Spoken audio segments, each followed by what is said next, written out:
and welcome back. This is Jacob and today we are going to be beginning the narration and character voice acting for the Exodus from the Pale Sea story. Right then, the Thorns altar story is here, and whoever in Hypergriff had the bingo card with Thorns, Desert, Iberia, Pirates, some sprinkle of Seaborn and Inquisition in there, good job buddy, you really won the bingo. This is definitely a story and it's a fun one. And it's set in a place that we've already visited before in previous stories, so it's very interesting to see this region being developed more so and see how some other groups of people are living here and what they're doing. And especially because of Thorns here, we finally get to see more information on him, because let's be real here, the teasing around Thorns' backstory and connections and what is happening within has been happening for years now at this point. And yeah, it's very nice to finally get some information on our boyo here, and I'm all for it.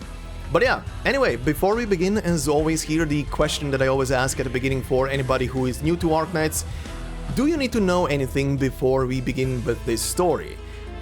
Or can you just continue with the story as it is, without any prior knowledge? And the short answer to that is, you're free to do so.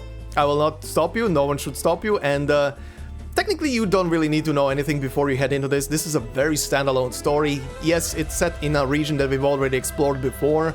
Like, for example, the Abyssal storyline is pretty much the development point for Iberia's story, lore, history, and everything, with Undertides and Stultifera Navis.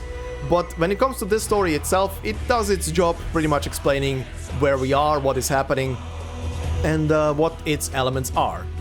But if you are someone who is, after seeing this story, maybe in the future seeing the entire playlist when this is all gonna be done and packaged up, and you're interested to see the rest of the Iberian story and learn more about its history and its people, I can only recommend pretty much every playlist that's gonna be listed in the description of the video.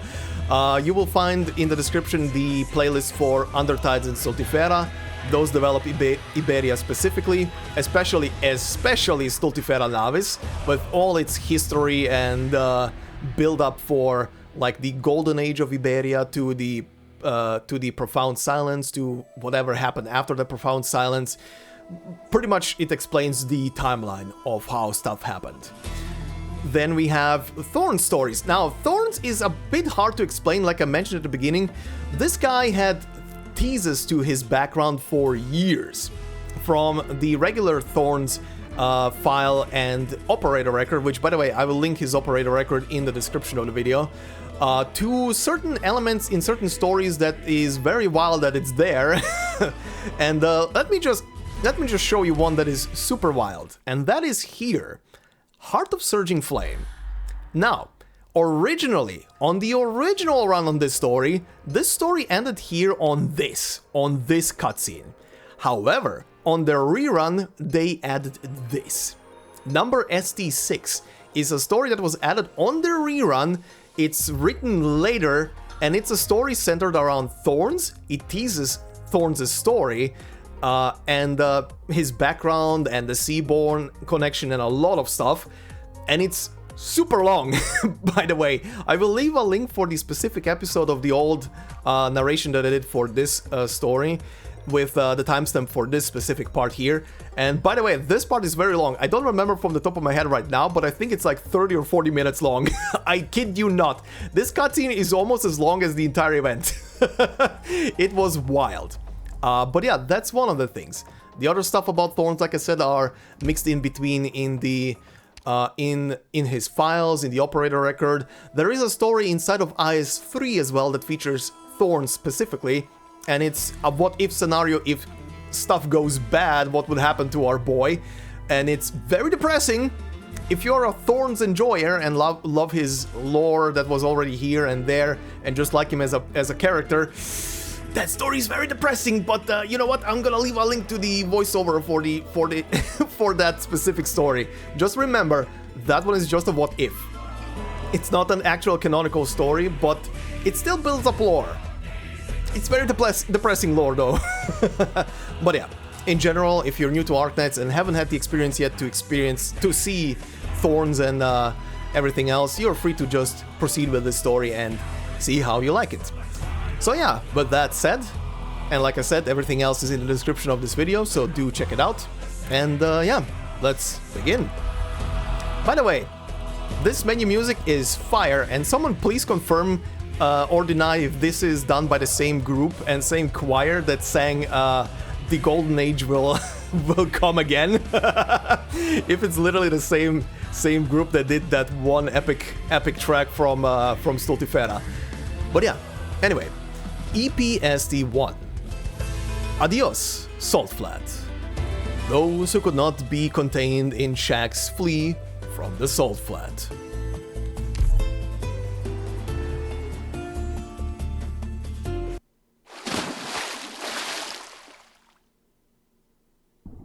Salt is sacred. It is within the tides, within our tears. He strains his eyes in the dark waters, searching the lake bed for the faint glint of metal. He slowly paddles forward, inch by inch, fingers outstretched in the silt, but all they find are strands of water weeds. The frigid waters flow past his skin and hair. Confusion sets in. He does not know how he will find that golden coin. Don't look with your eyes. Let the waters flow, tell you where to go. A voice from ashore cuts through the water. He cannot see the person's face clearly, but that gentle, friendly tone sounds reassuring. And so he closes his eyes, feeling the water rush past him, and painting an image of the lakebed in his mind's eye. There, a solid metal disc, embossed with a complex design, resting atop some wafting weeds. He strokes its face before grasping it in his hand. He swims away, the stranger's face getting ever clearer as he gets closer to shore. Did you find the coin, my boy? He unfurls his fingers, the gold coin resting on his palm. The circle on its face is bisected by a straight line. Somehow it resembles some distant horizon, one he has yet to reach.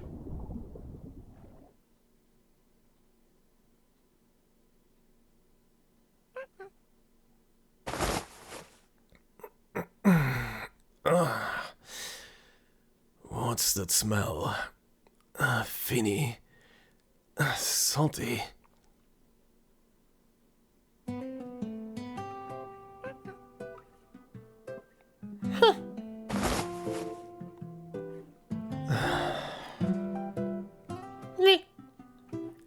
Don't lick my face, little guy, or I'll hit you. Forget it. I won't have to deal with you much longer. Hey, Jamal, your food. Eat up quick. Boss wants to see you.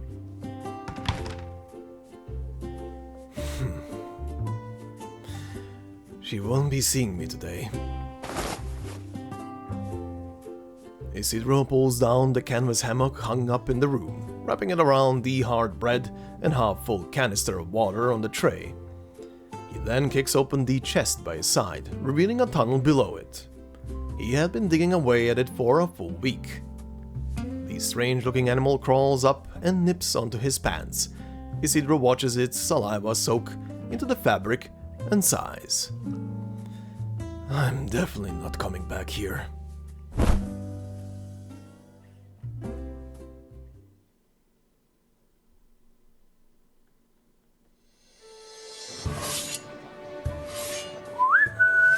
Javier, can I get that blade I left here last month?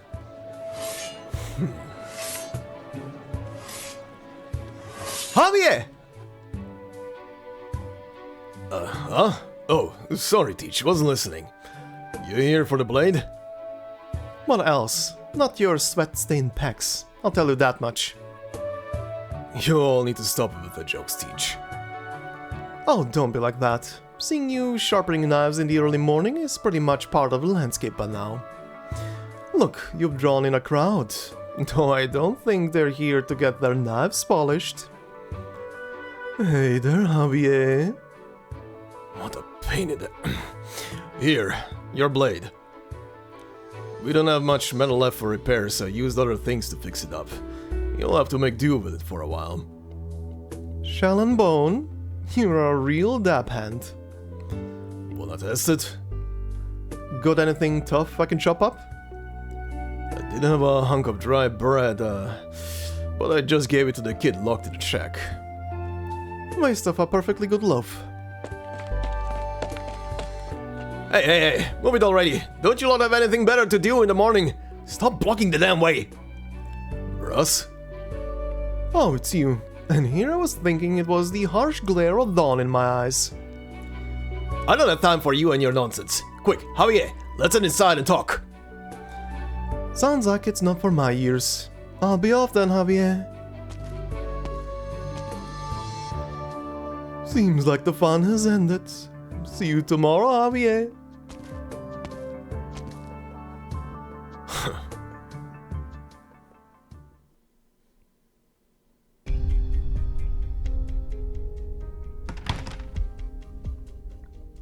You need to talk to Juana. She's gone mad. She's going to send us all to our deaths, and you're the only one in her crew who can keep a cool head. And how is that new? Over all these years, every single one of her decisions looked crazy at first, but turned out to be exactly what we needed, right? Getting in touch with that caravan a decade ago was a huge gamble too, but here we are, making a good living selling antiques we dig out of the salt flat. Nobody took her side back then. Everyone was too scared of those money-grubbing merchants leaking the location of our fleet to the Inquisition. But Juana got them to see what the real value of the deal was, and made them an offer they couldn't refuse. This is different, Javier. Totally different. Doesn't matter, Russ. She's our boss, and I'd say she's earned our trust. She wants us to go back out to sea. You really going to back her on this? You really think this is a way forward? Because it's not. We're all just gonna end up in a watery grave. Show a little faith. She found the compass, and I cast her to fix it up. Everything's going to plan, no? Even if you don't give a damn what happens outside your kitchen, you must have noticed the fin shit you've been getting to cook with lately, yeah? Look, here are the bills for the wood she's been buying up. All to fix those rotten old chips. All to head back out to that sea of hers. You know how expensive wood is. All that coin could have made our lives much cozier. You wouldn't be slaving away every day pickling salt-fin livers for Garoom. I can say that much. Just go talk to her before she's done too much damage. Been hearing some real nasty talk around town. Folks are getting restless. Fine, I'll have a chat with her. But don't forget, Russ, without that loca Juana, our grandparents, our parents, us, none of us would have been able to live out here in the salt flat.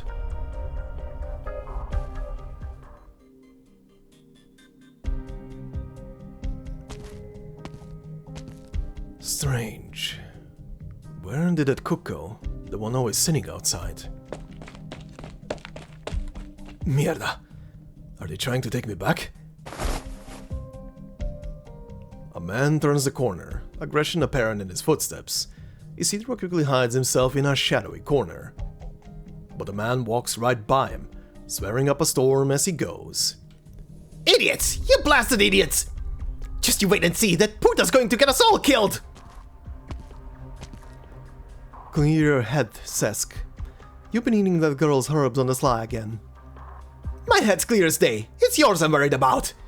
I can't be the only one with a problem with how she's leading us, can I? You're all just too yellow to say it. Cowards, the lot of you. Vete a la mierda. If you're going to spew shit, do it at home. But am I wrong, Teach? Don't tell me you're trusted that loca too. Have you been taken in by her salt-damned lies too, like Javier? Sesk. Hey, cool it. He's just a little upset. Say that again.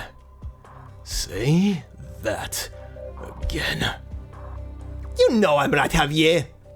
All these years of licking her boots, shouting aye aye captain and all her shit. We all know you're a loyal back beast. So put down that knife of yours and go crying to mama like always. You... Javier grabs Sesk by the collar and lifts him up, slamming his back into the wall. Javier's face is calm, but the fire in his eyes burns bright, nearly bright enough to sear holes into the target of his ire. Are they going to start a fight? If they do, I may as well make a break for it. Don't you ever spew that sort of fin shit again. Not even in your sleep. You hear me, Sesk? Sesk can barely breathe as Javier presses into his neck. Nobody dares approach the two, only silently passing them with their heads lowered. The people in the sheds lining the streets shut their windows tight, one after the other. In a flash, the street is empty. Let him go, Javier. He's learned his lesson. Not here, Javier. Answer me!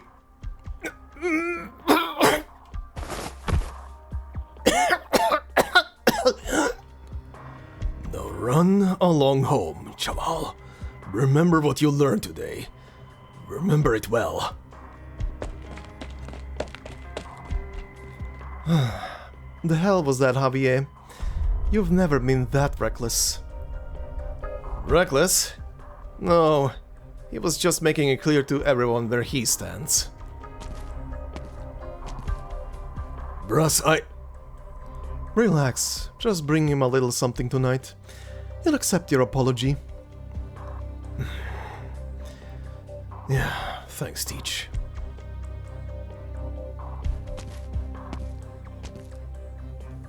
Javier watches the woman walk away as he stands in the middle of the street. A stray headscarf lies at his feet, having fallen off Sesk's head as he ran.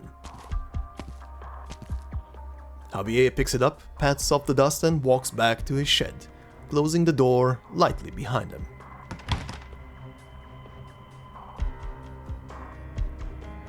Good, everyone's gone. I was afraid I'd have to wait for them all to take an afternoon siesta. Why did I even try escaping at night last time? That's when these guys are most active.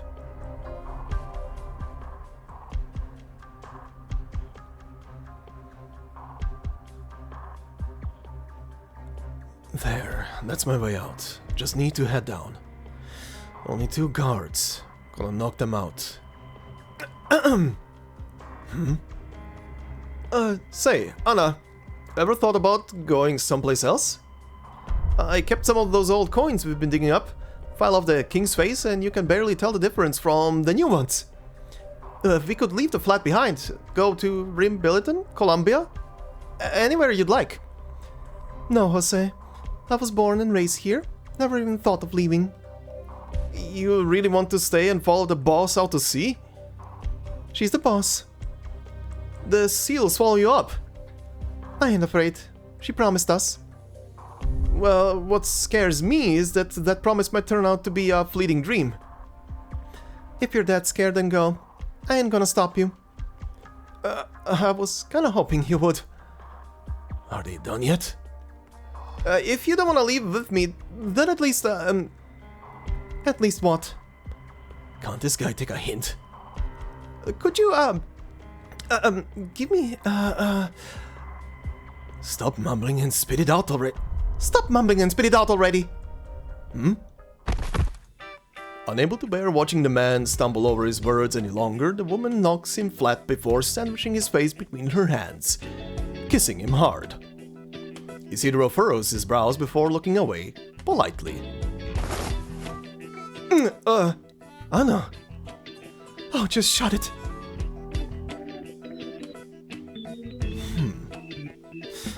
At least they didn't notice me.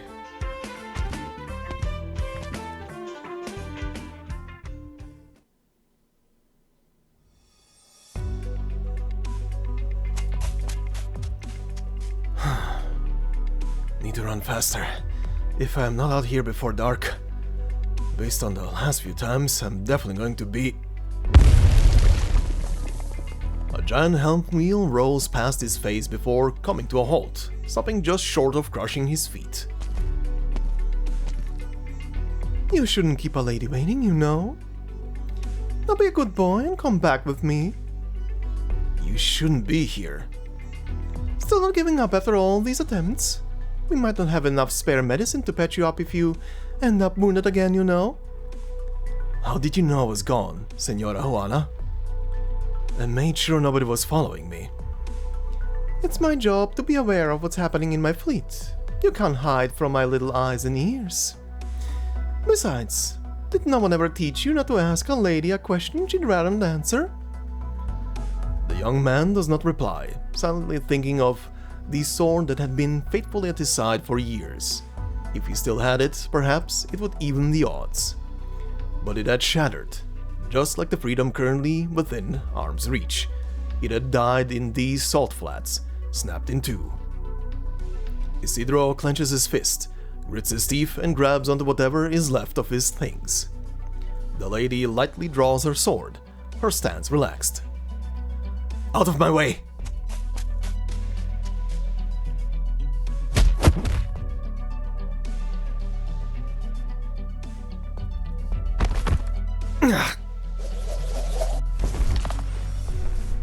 After a few sword strokes, the unarmed man falls defeated, face in the salty sand. He could not protect even the last of his belongings. As Juana ties him up and heaves him over her shoulder, he feels something in his heart silently shatter. Ah, youth, never knowing when to give up. No matter how many times you're beaten down, you're already dreaming of the next attempt. If you're that desperate to leave, then fix that compass for me. How many times do I have to say it? Only an alchemist can fix it, and I am no alchemist. Oh, then care to explain where that gold coin of yours came from? I stole it. You are a terrible liar, Hoven. On its face is a mark only a few know of, the mark of the long-lost school of alchemy.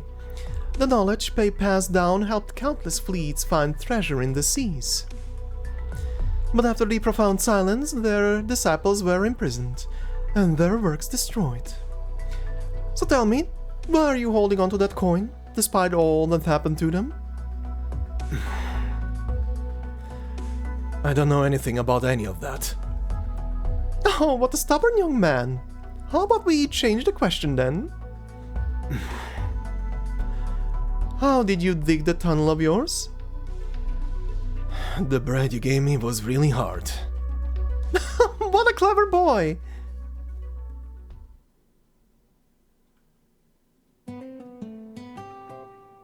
My oh my, I really must thank you. You've worked so hard keeping watch over him. Why, if you hadn't informed me right away, he might have actually gotten away. Yes, I know, he's not the best behaved prisoner, but that's why we have you, isn't it? You really are our cleverest, sharpest witted, most amazing little Nene. Nene spins excitedly. Don't get too excited now. There are still many difficult duties ahead of you, and you mustn't take them lightly. Nene quickly falls flat on the ground. I have faith in you, of course. Alright, off you go now. Don't let the boy learn who you are. Come in, Javi. Pardon me, Senora Juana. I hope I'm not interrupting your time with Nene. Don't give me that look. I've got a little something for you. My, what a fine little ball of bone. Did you carve it? See, although bone shards that broke off some of our older weapons, else they'd have gone to waste. I wanted to give it to Russ as an apology, but he won't open his door for me. Oh, I did hear about that. You shouldn't be so hasty, Javier. As our fleet's bosun, Russ has every right to question my plan to go out to sea. And you attacking one of his men right in front of him can be seen as a rather harsh warning. Considering your recent promotion to main chef, best keep a low profile. Some things are better left unsaid. I think he's the one who needed that advice. Just let him be, Javi. I don't pay it any mind, so why should you? Because I know our boss isn't a mad woman playing around with other people's lives. Well, aren't you sweet? If we do get that compass fixed, can it really tell us how to avoid the sea monsters and find what we need? Of course. I would never lie to you, Javi.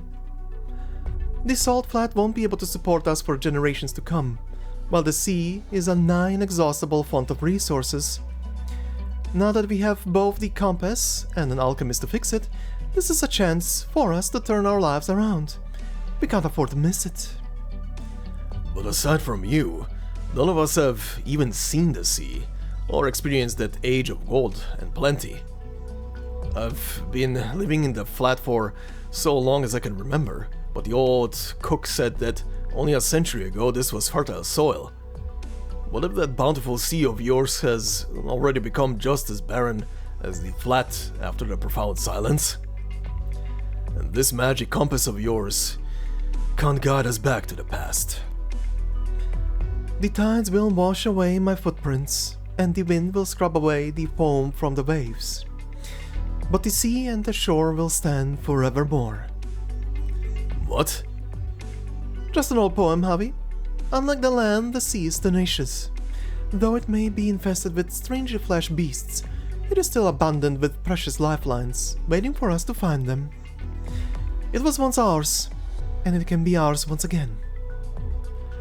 I want to believe you, I do. But these rumors, you have to prove yourself in front of everyone. Show them you're not talking nonsense. I will. Alright, I did as you asked and went by the shed. There really is a hole in there. I'll fill it up tonight. What should we do about the boy? He can't stay there anymore. Don't worry, I've already found a place for him. But where? If you mean my place, then no. Don't you worry your little head over it. You'll see on your way home.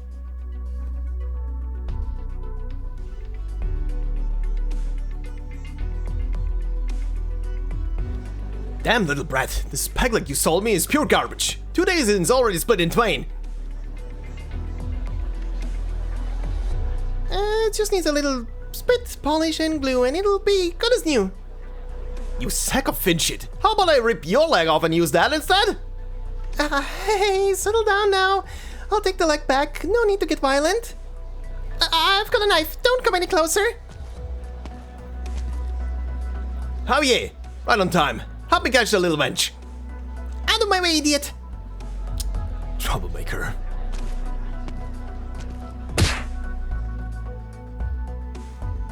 Ow, that hurts. Give him back his money. Let me go. I'll tell Juana you've been bullying me.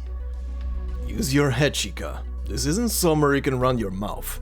We're not like those cowards in other towns. If you mess with us, we won't bother locking you up or putting you on trial.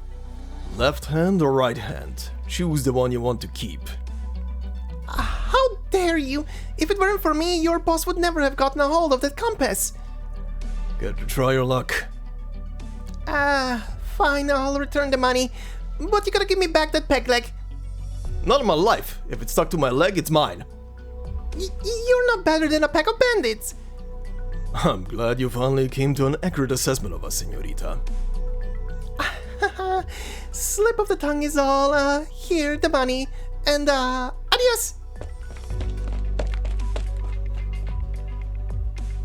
What was the boss thinking letting a dastardly little girl like that aboard our crew?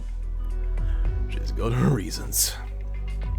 I heard that kid ran off again. Why not just break his legs and be done with it? And now she's gone and strung him up here, ordering us not to touch a hair on his head. Seeing that grumpy face of his pisses me right off. You don't know how much I want to give it a good punch.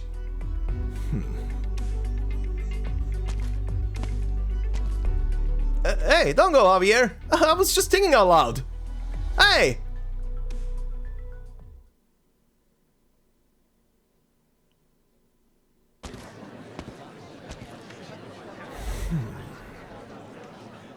You've been running around all day. Want some water? Cloud Bee's got your tongue?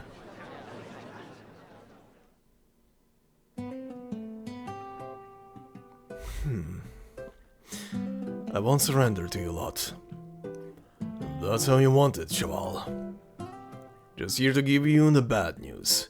I'm afraid you're going to be out here like this all night. Whatever, I don't care. Good to hear.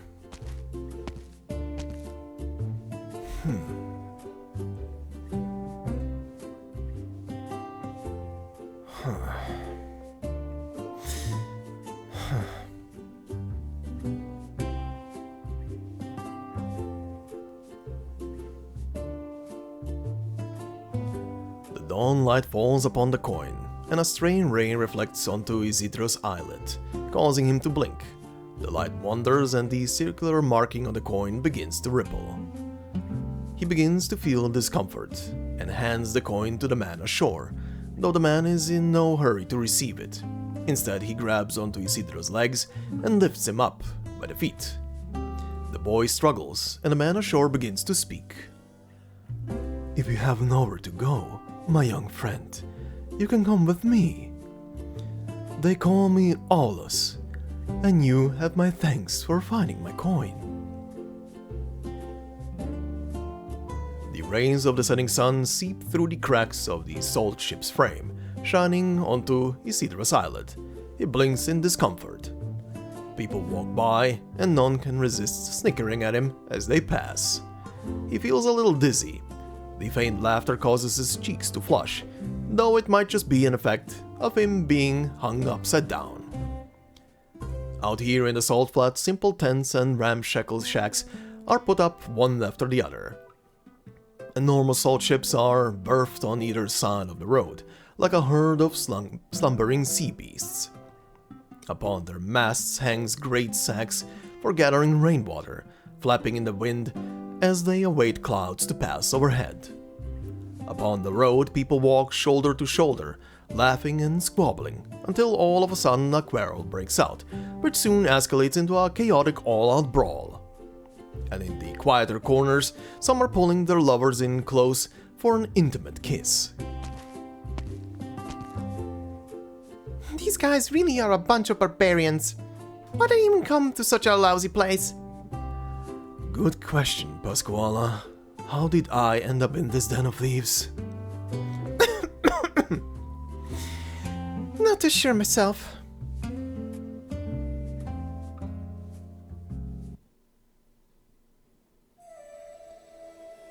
So yeah, that is our introductory cutscene. As you can see, lots of shenanigans, and one very interesting thing. Now, if you're someone who has already taken a peek at the description of the video and saw all the playlists that I mentioned that are linked in there, you might have seen a story in there that I didn't explain before or mention even in the beginning, and that is Hortus Descapismo. Now, if you saw that and you asked yourself, why the heck is this in here? Well, this last couple of sentences pretty much explain that, why it's in there. The character of Aulus. This is a character that we've already seen before, and he appears, visually appears for the first time in Hortus Descapismo. Now, he is a very minor character in there, but he did stand out pretty much because of some stuff, and I mean, he's part of the Church of the Deep, so, you know, there is quite a lot about that. But if you want to see more about Aulus, he is in Hortus Descapismo, and you can see quite a lot about him, quite honestly, over there, and kind of get a grasp on him, how he is as a character. But yeah, regardless, we shall move on and go to our training stage and go through the title and the description. Title being Essential Pirate Skills. Moving with ease aboard a ship is a fundamental skill for any pirate, whether the sea beneath them is water or salt. Now, there is no story here, so we move on to EP1, titled Upside Down on the Pale Sea. As he gazed up at the pale sea for the third time that day, he realized he had fallen into a predicament.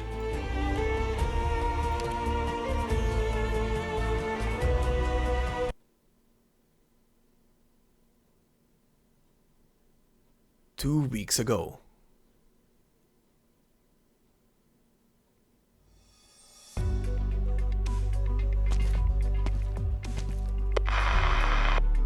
Beginning recording. My sandboard is heavily damaged and I can't find the materials I need to repair it nearby. As for my water reserves, they can last me one more day at most. Thankfully, the next supply point is only half a day away. This many messages. Really? How long have I been letting them build up? It's been a while since we received any news from you, Operator of Thorns. Remember to report your position when you have the chance. By my calculations, our mission routes will overlap a bit. If you can find the opportunity to meet up, I've got some spare supplies I can share. Hey Thorns, how's your trip to find super ultra cool sword techniques going? Any good news? Forget it. I'll reply once I'm done walking.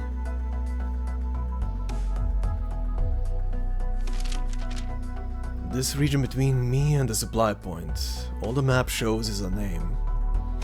Mar Pálido, the Pale Sea, huh? Hopefully it's not a real sea.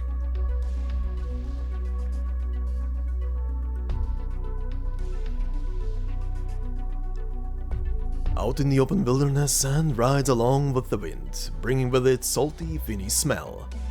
Sunlight pokes through gaps in the dark clouds, while long, dry riverbeds boast only a few bushes and shrubs.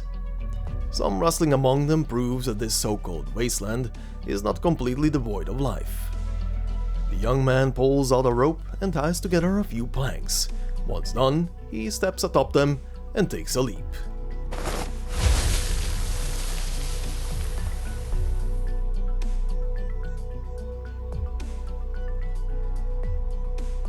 All of a sudden, the wastes come to an end. A great cliff has sundered the earth. As he looks down, Isidro sees a pallid white sea. With all his strength, he climbs down the cliff. Once he touches down onto the pale sea, he reaches down and sticks a hand into the bone-dry seawater. Salt crystals? There is no water here. There is only pale salt, studded with countless skeletons, the remains of whatever unlucky creatures were swallowed up by this place. But the only thing on his mind is that somewhere, in some nook or cranny he cannot see, there is something flowing, rushing. He stops sliding on his makeshift sandboard and reaches for the sword at his waist. That's odd. How can there be anything alive here? The ground beneath his feet shudders slightly, and the layer of salt slowly subsides around him. The trembling intensifies as an indentation in the salty ground approaches him at high speed. There are fins in a salt flat?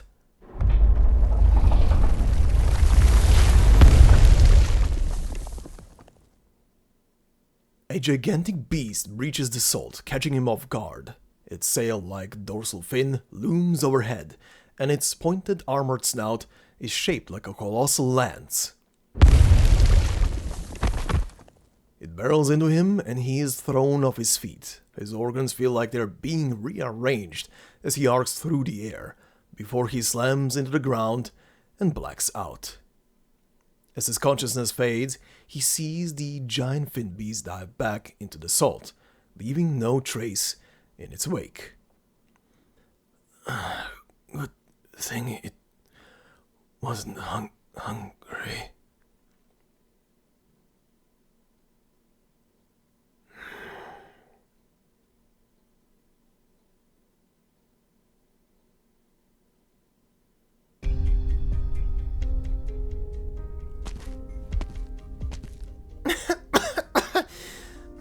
Just my luck.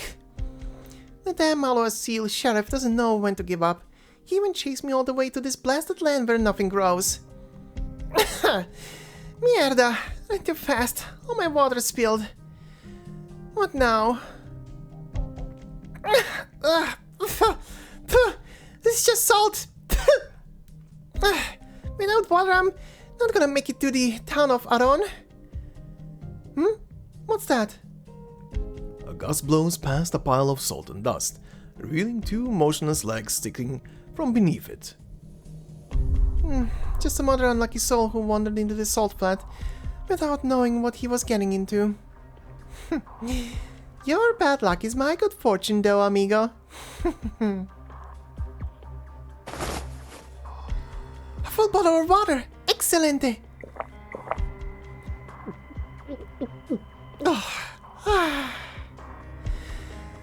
Let's see what else you've got. The hell are these bottles and canisters? Oh, what in the blazes is that smell? Stings! Well, whether it's medicine or poison, it should still fetch a pretty penny. Rhode Island Pharmaceuticals? Whatever. Mine now. Huh? Foreign money? What, you expected to find a money changer out here? Not even foul beast shit here. But I might have a use for it later. Mine now. The girl sifts through the man's wallet, finding only a few silver reales alongside some foreign coins and a meal voucher with Rhode Island Cafeteria soup ticket written on it. At the bottom of the wallet, a glimmering gold coin catches her eye.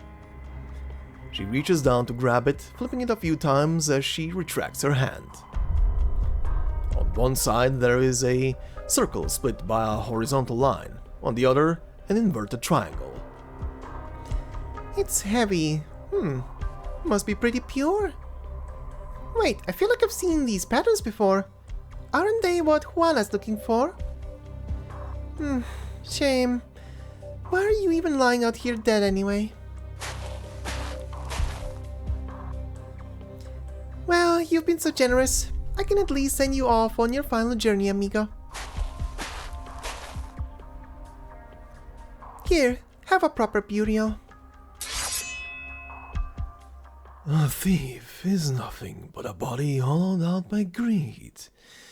They take from others for their own benefit, but the satisfaction ever eludes their grasp.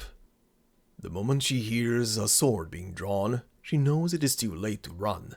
She looks behind her, her body trembling as her muscles refuse to move an inch.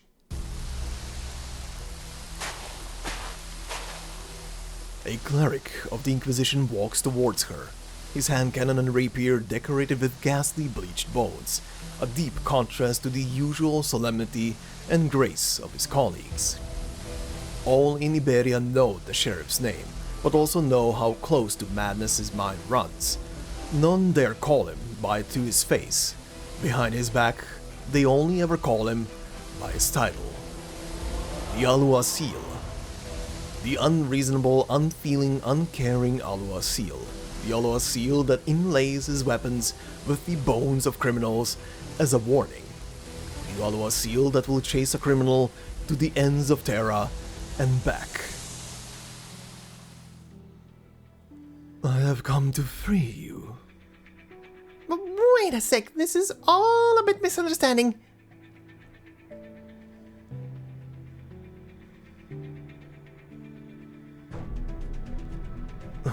My head hurts, and my mouth's full of salt. No, I don't want to die. Mercy.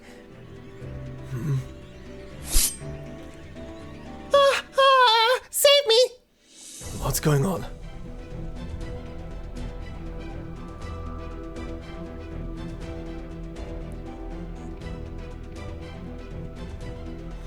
Why do you struggle? Your death will free you from the eternal torment of sin. Oh, most holy Senor Anastasio, please let me go. See reason, please? Someone forced me to do it, really. I swear on my life. I don't even have it anymore, honest. If you don't believe me, search me. I don't have any compass. If you let me go, I'll take you to them. If others may impose their greed upon you, then so too will your greed corrupt others. All who have been tainted by avarice shall receive judgment. Someone save me! Anybody! The Alguacil's rapier sweeps across her face, but before it presses against her neck, a black sword swoops in from behind, knocking aside its point. A golden liquid drips from the black sword's edge, sizzling as it eats away at the salt on the ground. an acrid scent spreading from the splash. Run! That guy's alive? I am currently arresting a criminal who has stolen a forbidden relic from the Inquisition, Senor. I did not mean to disturb you during your repose. You're with the Inquisition? Before you shield this vermin from justice, I pray you first ascertain if all your belongings are still on you. What? My wallet. Your swordsmanship is impeccable. It should be used to shelter the innocent, not harbor criminals. Mierda. What is this? Isidro pats down his body. In the depths of his pocket, he feels something small yet hard. An irregularly shaped piece of metal. At first glance, it looks like detritus from a factory, but careful examination reveals the fine alchemical symbols etched all across it. The layers of rust on it appear to have once been some kind of liquid, but even so, it shows a gleaming luster under the sunlight. And it seems we have discovered where Señorita Pascuala hid her ill-gotten gains. Hand it to me, senor, then leave in all haste. This is a compass filled with corazonics. I thought all the products of alchemy were destroyed. Oh, and here I thought that none sinless in Iberia would yet recognize it. The alguacil turns his rapier toward Isidro, his severe expression shifting towards quizzical. You have piqued my curiosity, senor. What relation have you with the wanted criminal Aulus? Or rather, where was it you came into contact with him? I have so many questions for you, eager. How is it you can recognize a sinful product of alchemy with but a single glance? How is it you know of a long-erased school of alchemy? It's none of your business, alguacil. Oh, but it very much is. You see, most of that discipline's students have died by my blade. Isidro considers saying something, but the alguacil's rapier is already pressing against his throat. So, are you unwilling to submit to the law? The alguacil pulls back his sword as he shifts his center of gravity forward. The blade in his hand spins once before coming down in a brutal chop. Isidro's intuition as a swordsman tells him that this man is a lunatic. Not even the most unorthodox of fighters would wield a rapier in such a crude manner. The cold gleam of the blade's edge flashes past his eyes. With an instinctual flick of his wrist, he blocks the savage blow. A rapier is not made for slicing. Isidro laughs inwardly. Brandishing it like that will only cause it to snap. But then comes a brittle screech of shattering metal, and he sees it is his own sword that has snapped in two. Half his fractured sword is stuck point down into the salty soil. Blood drips from his cheek. Lay down your arms. Run! The alguacil casually brushes aside the rock the girl threw at him. The second he does so, Isidro runs off to gain some distance. As he runs, he senses familiar vibrations coursing through the layer of salt underfoot. The pain in his jumbled organs crawls up his nerves once more. The alguacil's footsteps approach him as the chase continues. Isidro's mind races. He grits his teeth, and without looking back, he sets his sights on a giant skeleton in the distance poking out of the salt. None may leave before I have the truth of the matter. Do you always talk this much? Just a little faster.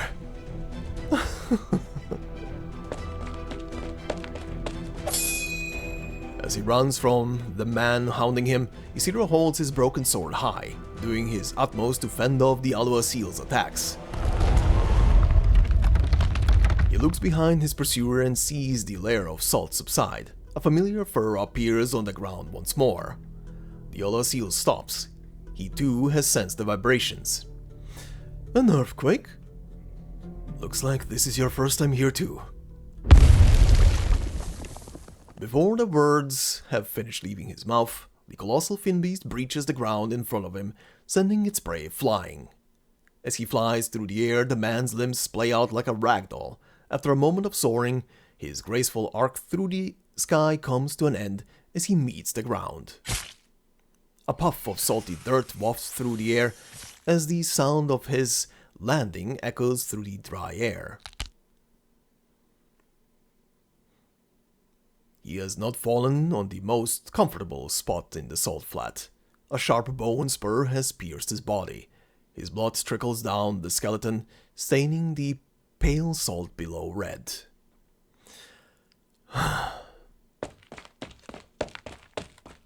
Is he dead? If he isn't, we're in a whole lot of trouble. If he is, we're in a whole lot of trouble later. What do you mean, senor? Did you put this thing in my pocket? It just fell in as I was pulling you out of that salt pile, honest.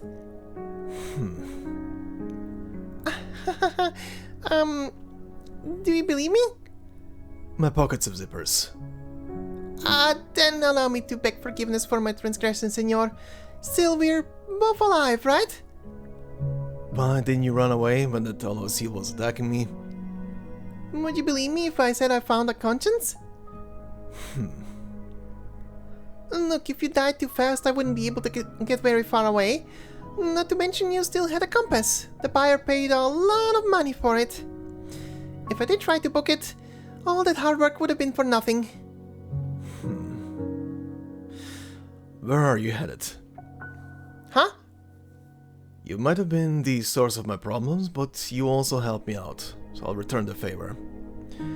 I'll get you where you need to go, and then we're even. Huh? Then we're even? You haven't even considered going on an adventure with me? Or we could part ways here. What you stole from me should be enough to keep you going for a while. I'm heading for the town of Aarón, up on that hill over there, but it's a good 2 days walk from here. 2 days? Half a day should be plenty. Huh? Really? The girl senses the underground vibrations closing in on them once more. A towering dorsal fin breaks through the salt and sand rapidly approaching them. She gawks at him incredulously, but he looks back with steely certainty. Mind if I borrow your rope? My sandboard's broken.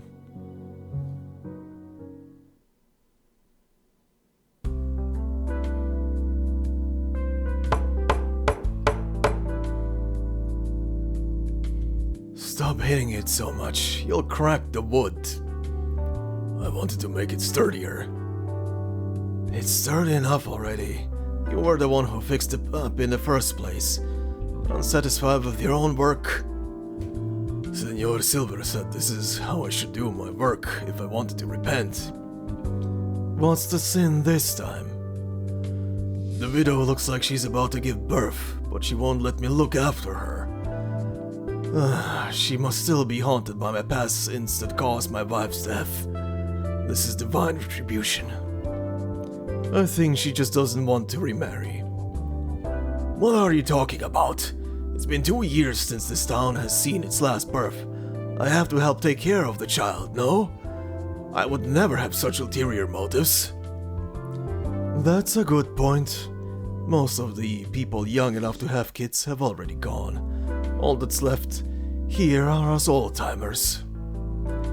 Wait here and... Wait, over there. Santo Cielo, the sky's full of salt. Salt fins? Or is it a salt storm? Doesn't matter, just run! The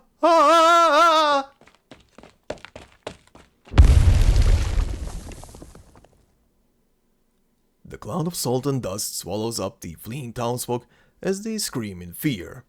Soon after, a colossal salt wind parts the cloud, revealing 2 people riding on its back, one in front of the other. The young man in front pats the saltwind as he extracts a broken sword from its body. The saltwind digs into the salt crust with its pectoral fins, giving the man a resentful glare before it departs. He pays no mind to it, instead meeting the townsfolk's fearful gazes as he approaches them. Sorry to trouble you, senores, but is this the town of Aarón? Who are you? What do you want? Isidro, I'm here to find something. Here are my travel pass. Travel pass? Didn't Senor Silver say that nowadays there's a lot of Ager coming ashore to help us rebuild? Does he look like he's here to help? All these Outlanders bringing with them is disaster. If I'm to die here today, then let me die blocking your way. Huh? What are you talking about, Senor? Hey, let's all calm down now. This is a misunderstanding. See here, this is my Alguacil's badge.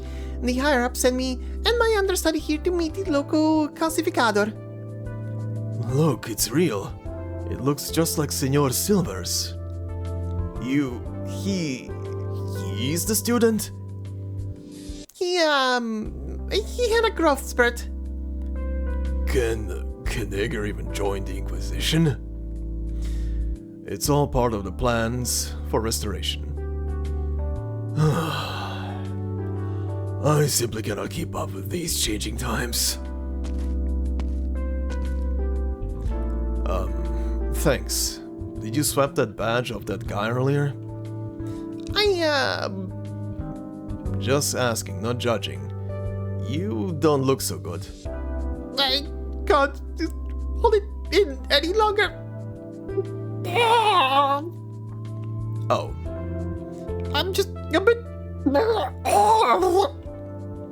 sulfate sick. Between bursts of vomit, the girl stuffs the badge back into her bag. A wayward glance shows Isidro a dozen or so of the Alguacil's belongings within the bag, alongside a few bottles of his own popper potions. He is not entirely sure when she took them off him. Forget it. We're even now. I'll be off then.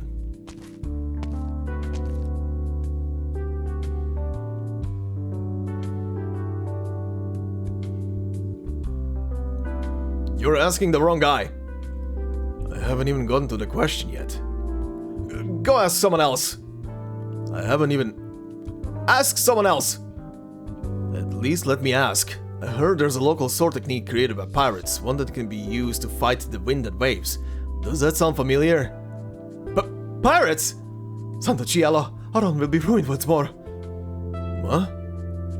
It's about to rain. I need to go home to take in the laundry. Just go away. Better. Isn't this your house right here? Also, isn't this the driest part of Iberia? As he voices his doubts, he hears a clattering of footsteps behind him. He turns to see the entire street devoid of people. As he sweeps his eyes across the street, doors and windows slam shut one after the other in raucous cacophony. Is it actually going to rain?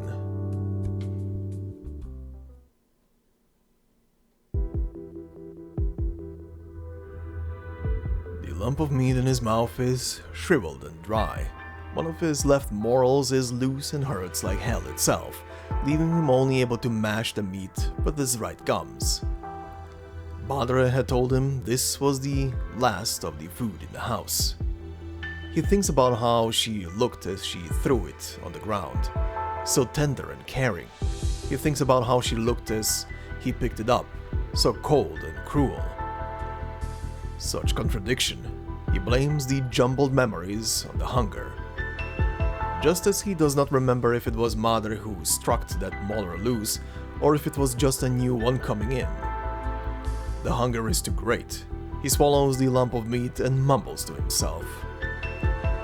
This is the last portion. There's none left after I ate it. Where can I find more? There is the sound of a knife being sharpened from outside the door. He remembers hearing this noise before Padre disappeared. The ghastly truth dawns on him as he feels cold all over. He recalls how Madre opened the door as she held the meat, a terrifying smile on her bloodstained face. She bade him open his mouth, bade him chew, bade him swallow. He licks at the empty socket in his gums.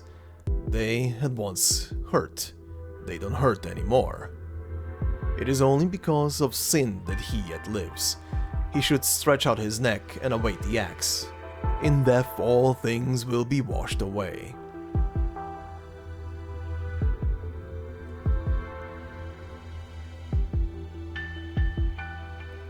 The scent of dried blood upon a sharp bone spur has drawn all sorts of small, bloodthirsty beasts.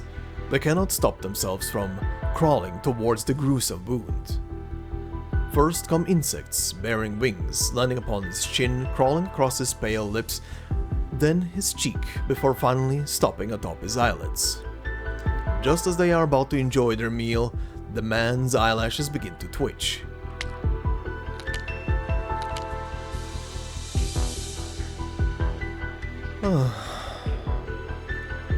Anastasia, you sinner. Since when was it your time to die? Those ensnared by greed, corrupted by that compass, they yet roam free, yet commit evil. You must find them, purge their avarice, end their suffering. This is your duty. The man slowly pulls himself off the skeleton, the bone barbs and hooks tearing at his flesh as he does. But he does not tremble in pain, not even once. Anastasia walks deeper into the salt flat. Behind him, the beasts hungrily paw at his trail of blood.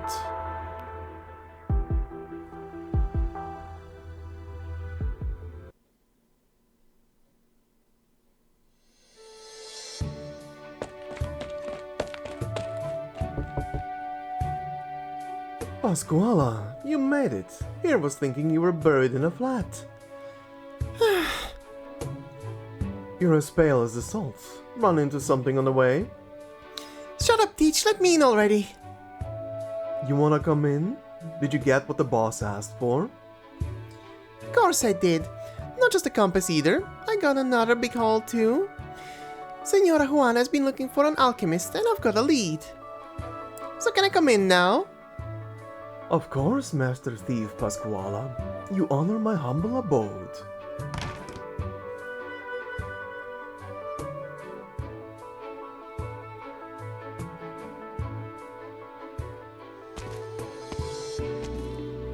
Anchors away, hoist the sails. High winds roar, our clouds adore. Rain drowns our drunken haze and lights our hearts ablaze. Ready ho, sail forth, 1,000 ships break port. At dawn break we charge ahead. Ah! Who are you? What are you doing in my house? This alley is your house, senor? That carpet you got in your head is my bed, Hoven. Sorry, I saw it by the garbage bin. Didn't think anyone wanted it. Mind if I hide from the rain here? I'll go once it stops. This sun hasn't seen a drop in over 2 months. Even if it is going to rain, mind putting down my bed? Here, you can use my blanket. Thank you, senor. So, what are you here for, Jaeger?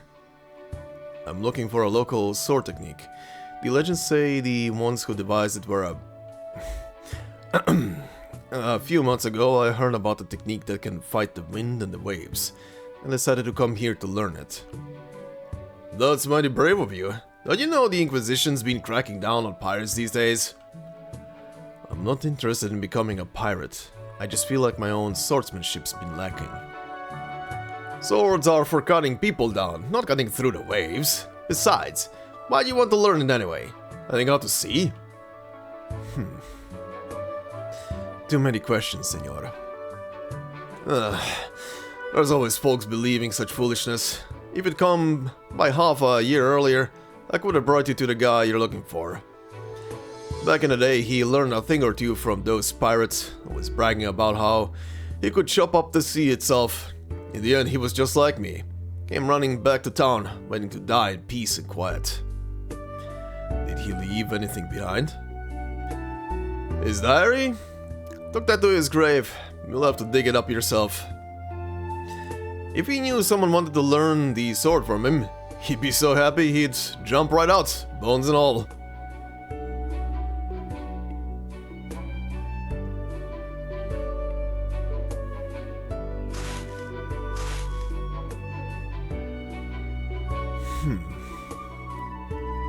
With a shovel by his side, Isidro cracks open the coffin. He brushes aside the grains of salt that fell inside, exposing a lustrous, red-flushed corpse. The corner of a book pokes out of its clothes. Isidro gingerly pinches the book and pulls it away, doing everything he can to keep the flimsy paper made brittle by the salt intact. Is this the diary he mentioned? It's too tattered. I can't read a thing.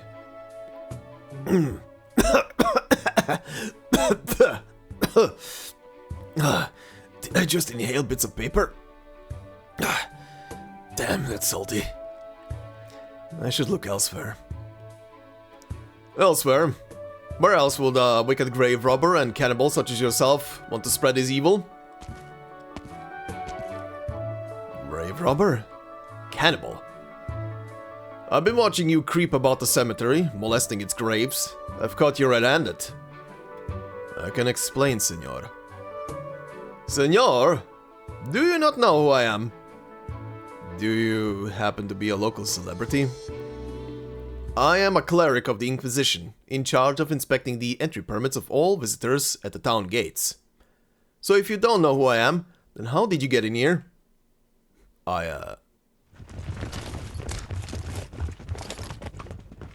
Guards! Arrest this man!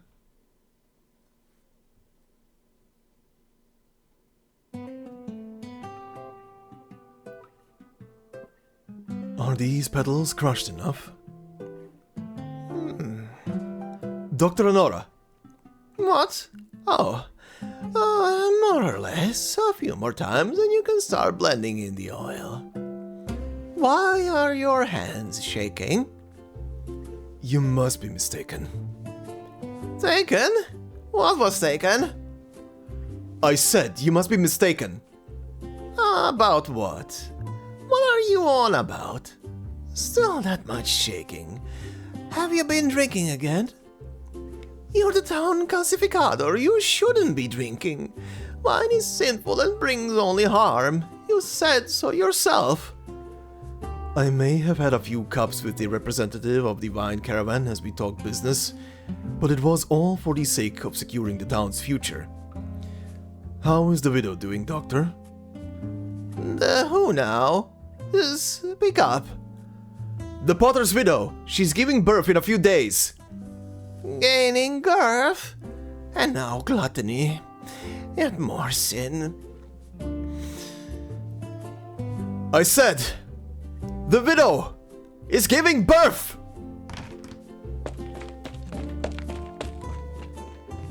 Senor Silver! Ah! Oh, Dios mío, you scared me. Didn't I say to knock before you enter? I heard you shouting and assumed you were in danger. I'm fine. Aside from that, I have something to report. We've captured a lunatic, a blasphemer in the cemetery east of town. He was stealing corpses in the cemetery. What? I thought that with enough food, we could avoid such a tragedy happening again. If I may, Senor Silver, a full belly is not enough. When you first brought the holy law to our town, you cleansed us of our sins. But now, not only have your prohibitions been lifted, we have not heard your sermons in a very long time. Sin flourishes once more. It is inescapable. Is that what you think? Which is precisely why you cannot allow this vile blasphemer to spread his evil in town. I shall arrange a sentencing. What of old Paolo? He was seen talking to the blasphemer for quite a while at that. No need. Paolo may have associated with pirates in his youth, but he wouldn't have the nerve to break the law. But I said there is no need. Sir, I believe we should at least keep an eye on him. We can discuss this later.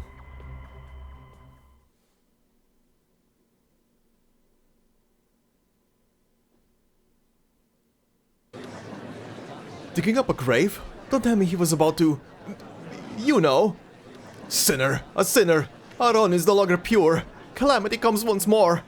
Padre Calcificador, I beg you kill him. Cleanse his sins. Don't let us be visited by disaster again. Stop that. Señor Isidro, is it true you were stealing from the graves of this town's residents in the middle of the night? I don't deny being at the cemetery, but I... What? Pascuala? Isidro, amigo, I never took you for a grave robber. Of all the things to steal, corpses? Really? Makes me right sick, it does. Might I remind you, Pascuala, that you're chained up too? Silent sinner! You'll be on trial next! What are you even doing here? Old habits.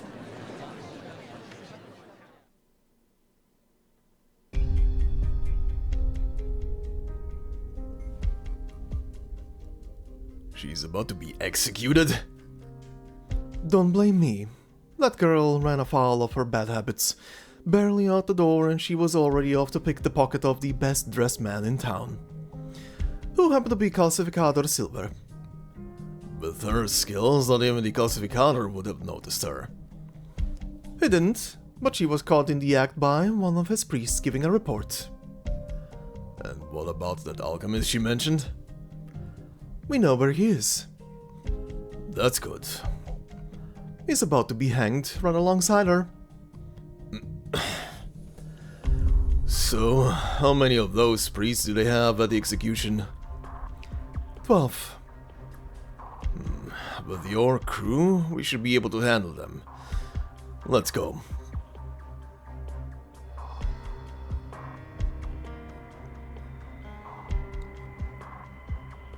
Señoras y señores, according to the laws of this town, these two criminals will be hanged by the neck until dead. I hope this will serve as a warning to all not to allow your souls to be tarnished by sin. The time has come. Execute them. You don't look worried at all. What's there to worry about? You got a way out of this then? Not at this exact moment, no, but it's all about the timing. The girl turns her head, looking to the side of the gallows. A warrior priest has his hand on the lever, ready to pull it. Javier waves his hand.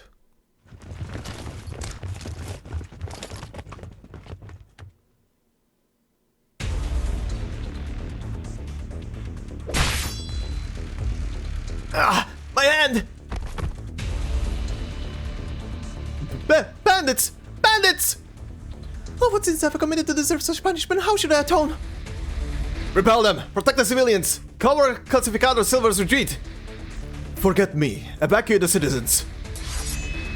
Charge, you lazy sons of Saltfence! Charge! Don't let those poor bastards bite the dust! Yeah! Those bandits are here to rescue their friends! Get information and stop them! Die!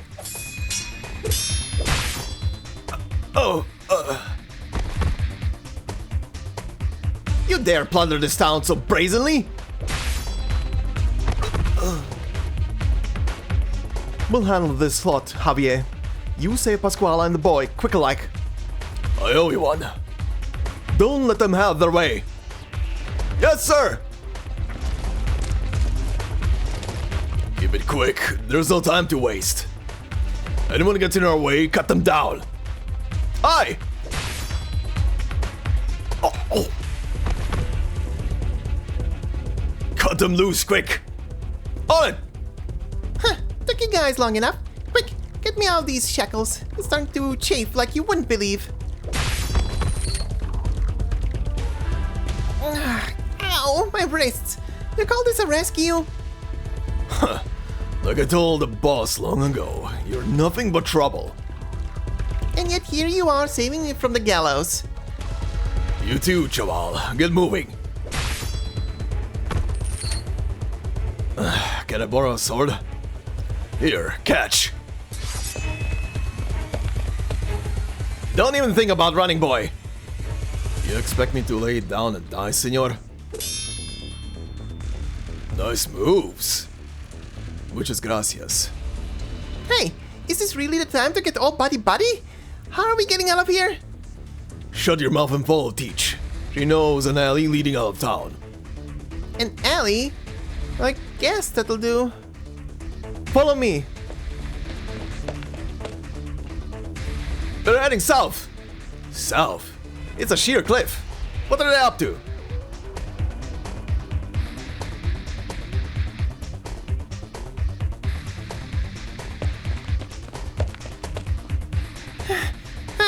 You're nuts! What alley?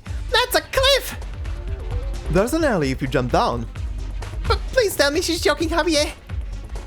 Run faster, you'll need to speed to make the jump. Huh?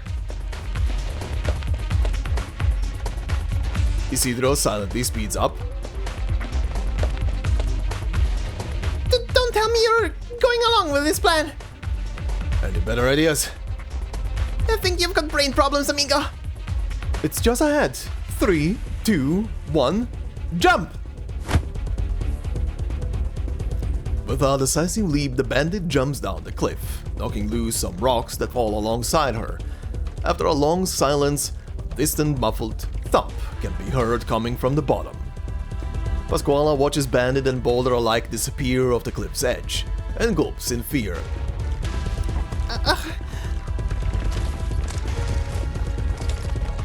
It's a dead end up ahead. There's nowhere to run. Get them! Jump already. They're about to catch up. Pasquala looks at the cliff, then back at the warrior priest pursuing them. No, I'd rather get cut down than jump. Zip it. Hey, what are you doing?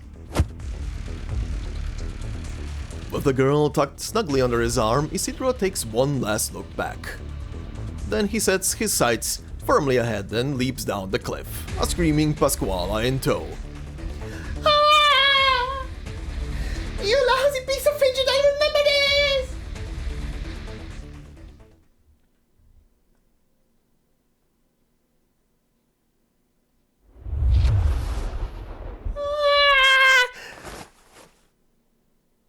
In the midst of her panic, Pasquala feels herself land on something soft, quite unlike the solid ground she expected. As she opens her eyes, she sees the giant cloth used to catch her. Ah!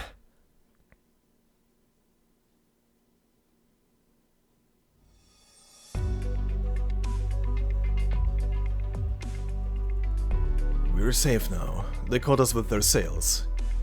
Oh, there was a boat at the bottom of the cliff. She looks around. Enormous bones prop up the ship's wooden hull, while layer upon layer of canvas and thin leather sails throng the masts, scattering the sun's light.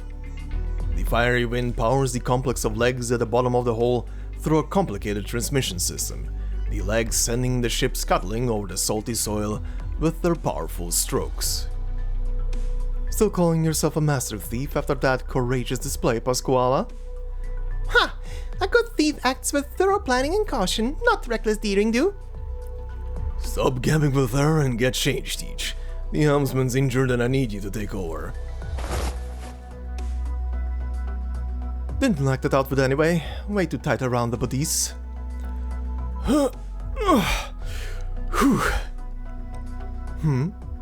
What's that you're carrying? Food and water. I spotted their granary earlier, so I snagged some in the chaos. Said it's a light before I left too. They'll be too busy putting out the fire to worry about us. Not half bad, you bastard. Now put your backs into it, ladies and gents. We reach home tomorrow night.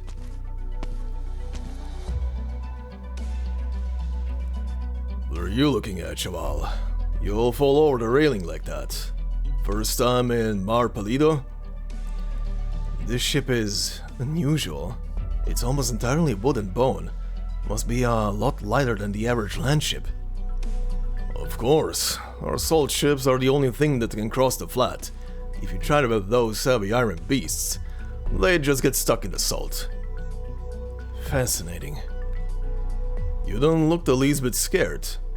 Didn't you hear what the townsfolk called us? Bandits. You've got guts saying it straight to my face. I mean, you saved me from the gallows, didn't you? Still, why run with us? The townies will brand you as one of us now. Do you know of a sword technique that will let you cut through the seas, wind and waves? A sword technique? You having a laugh? So none of you know? Never heard of it. Where's your ship stopping? You want off? No can do, I'm afraid. You're heading back with us. Sorry, but that's not in my plans. Not my problem, chaval. Don't say that. I'd rather not have to draw my sword against the ones who saved me. I get that you're a damn hand with the blade, but...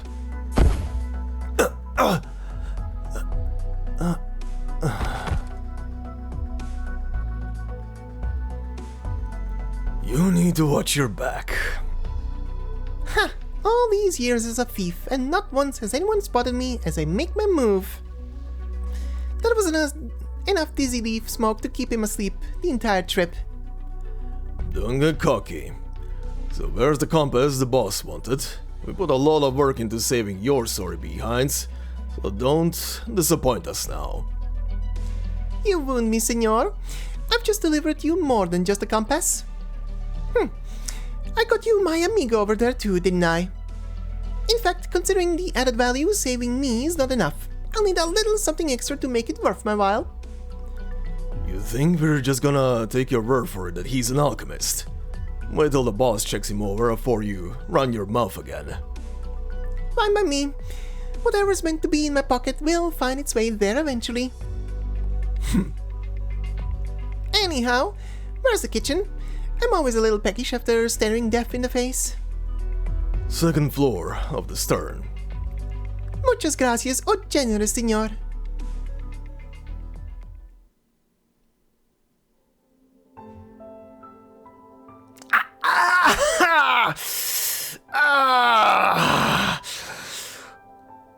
I'm only going to remove the bone spines from the wound, not amputate your leg. Only the most vicious of bandits would make barbed blades like this. The bleeding stopped. Hold on a little while longer. I've already sent someone to get Dr. Honora.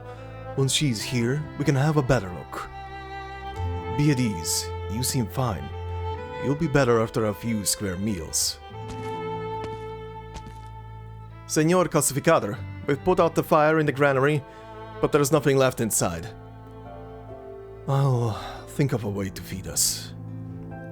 What of the doctor? Her legs are not so good at her age. Did you not help her over? She's gone. Then where is she? Wait, what? What happened? She was knocked over by the bandits and hit the back of her head. She is, no longer with us. I see. Senor Silver, are you... Did that hurt? Sorry. Bear with it. She's giving birth, Silver. The widow is giving birth right now. Might be because of the bandits' attack. Or not. Can we have the doctor see to her first? But wait, where's the doctor? Don't ask. I'll check on her myself.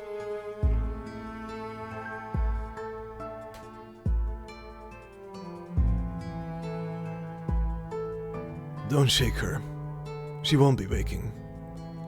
Senor, Senor, she... Senor... The child. The child too. Senor, you... Clerics, guard the bodies. We bury them tomorrow morning. Sir. Prepare a burden beast. After the funerals, go and search for Anora's son. We must ask him to return, no matter what. This town needs a doctor. As I recall, she was teaching you some of her crafts, was she not? A man who has only just learned how to make ointment cannot be considered a doctor. Otherwise, the widow and her child would not have died. Now go. Back to work.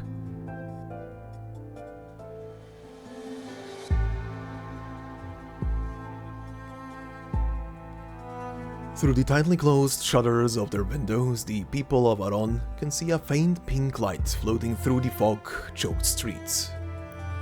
Silver does not know when it became dark.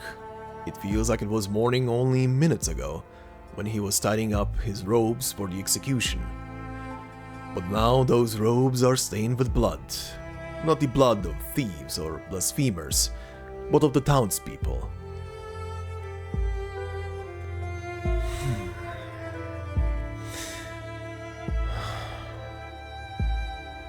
Out of nowhere, he sees another faint pink light across the street. A gaunt, lanky man with a bloody hole in his abdomen, large enough for him to see right through it. The man calmly walks towards him, as if nothing was wrong. Do you need assistance, senor? You look gravely wounded. I am fine, senor Calcificador. You, on the other hand, look most pale indeed. I am an alguacil, newly transferred. Might you require my assistance?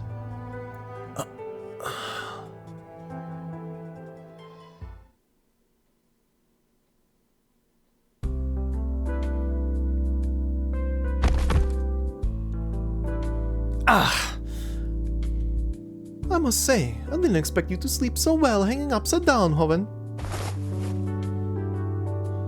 This sort of thing happens a lot to me.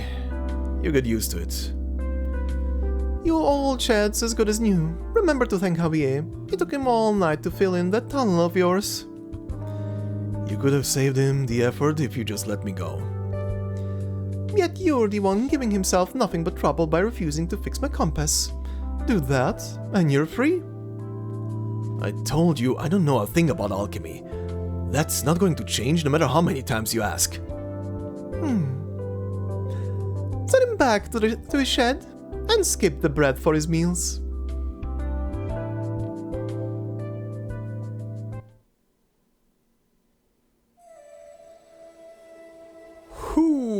Where to even begin with this one? So first off, Anastasio. Creepy. And yeah, the little flashback that was pretty much showing Anastasio's youth did pretty much suggest one big thing, and that number one, we've already seen from the townspeople of this town that they at some point resorted to cannibalism, which is a big oof already.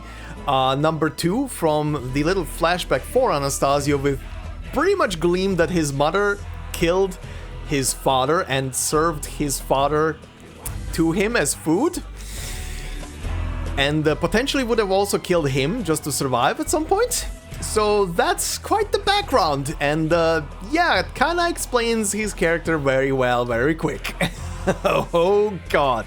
But also very interesting, the guy got impaled and survived, which could have several implications here, but I'm gonna leave that for now and not speculate too much. But yeah, there is a lot about this character.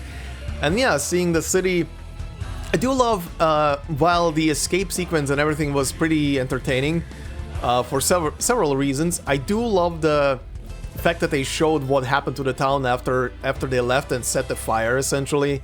That, yeah, the pirates celebrated, yay, we got food, we got water, we are super duper happy right now. Meanwhile, the city is starving, everybody died, the mother who just gave birth, like after who knows how many years, finally in the city someone gave birth to a new child, to a new life. Both died. Jesus Christ. What a story immediately. Immediate mood. But before we move on to our final scene for today, we have obviously new enemies to add here. The first one is the bridge builder, Portable and quick to build, rope bridges are a convenient way to connect two salt ships. Bridge builders are responsible for constructing them, but they still need others to help hold them in place and prevent them from falling apart. The other one is the risk-seeking sailor. Sailing in the salt flat is a hazardous affair to begin with, but some sailors seek even greater thrills, such as hanging from a flying fin or firing themselves from a salt heap cannon. Yes, they enjoy that. Oh, and speaking of the ships, I do find it fascinating that these ships for this region are made both of wood and bone, essentially, just so they are light, and I guess the bones are making like tiny little legs below them to move the boats over the very brittle surface. Very much ingenuity. I don't even know what to say about that. I love the concept behind those ships. It's amazing. But yeah, anyway, let's move on to our final part for today on EP-2, the beginning cutscene, and it's titled Treatment by Limb Amputation. Don't worry about your injured leg. It won't hurt out in the flat. Only the survivor feels pain.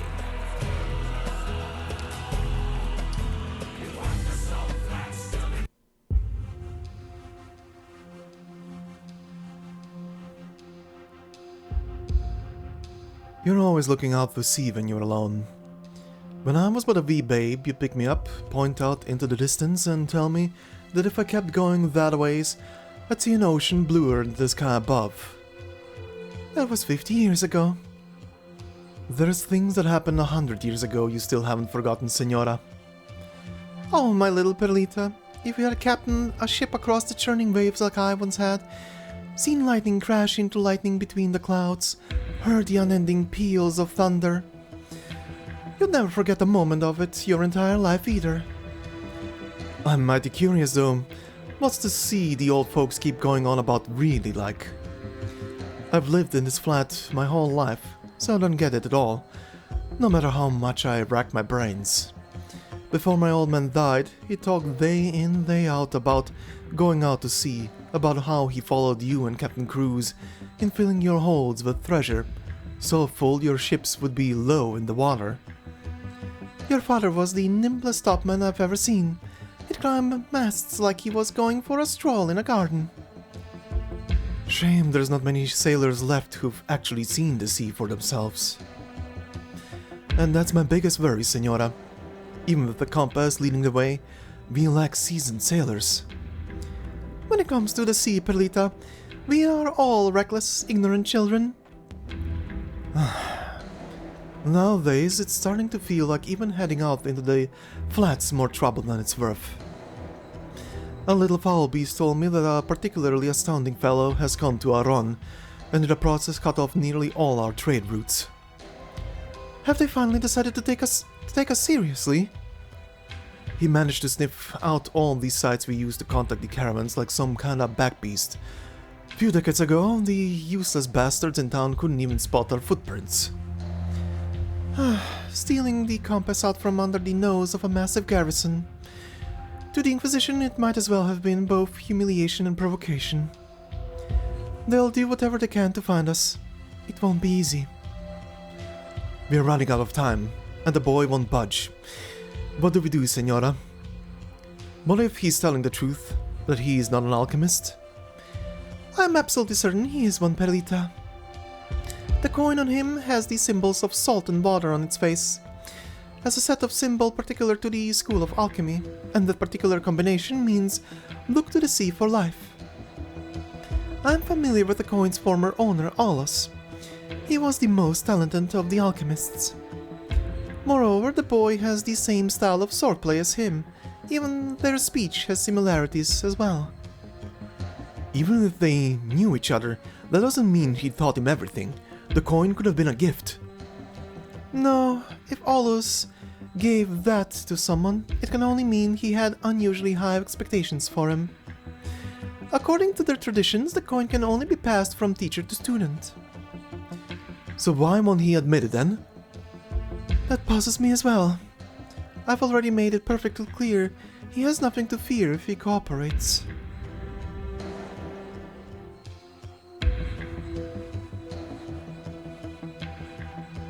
Young Isidro bites down on the root of his tooth with great force, but he cannot stem the flow of stinging pain bubbling up from his gum. Before him, a former classmate's corpse lies under the foot of his mentor. The corpse's long cold limbs are lined with an azure mucus that makes him retch. Through the tears in his eyes, a gentle voice like flowing water pierces the depths of his heart. Why do you wipe away your tears, Isidro? You killed him. The sea and the land are as one. To mix them together is nothing more than erasing the barriers between them. He decided of his own free will to embrace the salt and water flowing within his own body, to share all of his existence with us. Be not afraid, be not hateful, derisive, loathing. Shut not the windows, bar not the doors, close not your heart. No longer shall there be polluted blood or shameful pain. There will come a day when all will give their all to each other. Suddenly, the corpse on the floor jerks like a fin out of water, letting out a gurgle of what sounds like grief, before falling flat once more. Isidro watches the corpse's eyelids slowly lift, revealing the eyes of some unfamiliar creature. Its lips open wide, and a voice, human yet inhuman, warbles out. You are the same as me. No! I will never be like you. I won't.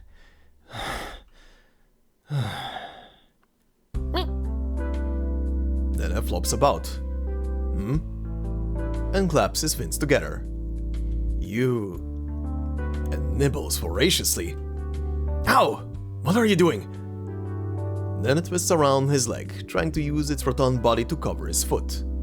A variety of sounds leak into the shed from his surroundings. Some weeping, some arguing, but mostly cursing. Isidro hopes they aren't cursing at him. Wait, he freezes in place as the gears in his subconscious mind begin to turn. He sticks out his head, no guard outside his door. How unusual.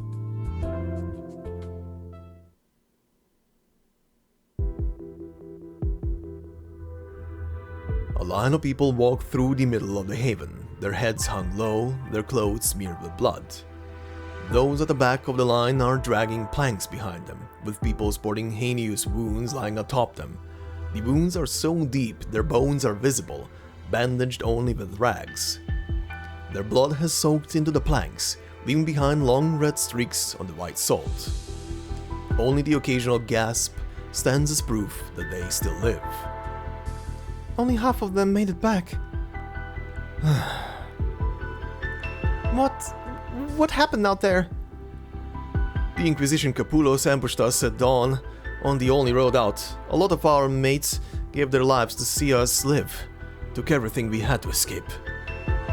The townsfolk don't have salt ships. How'd they get deep enough into the flat to even find you?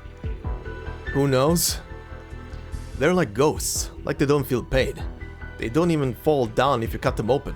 They just get right back to attacking you instead. The clerics in town barely knew the blade from the hilt. How could they pull off something like this? Oh, there you are, Teach. Where's the rest of your men? Managed to get done what needed doing? Heavy losses, just like you. There's another crew I haven't heard a peep from either. If this goes on, we won't even have enough men to continue salvaging. Teach is about to say something when she spots Isidro among the crowd. She walks over, grabs him, and drags him to Russ. How'd you get out? No guard at the door. Bring him with you. Me? Aye.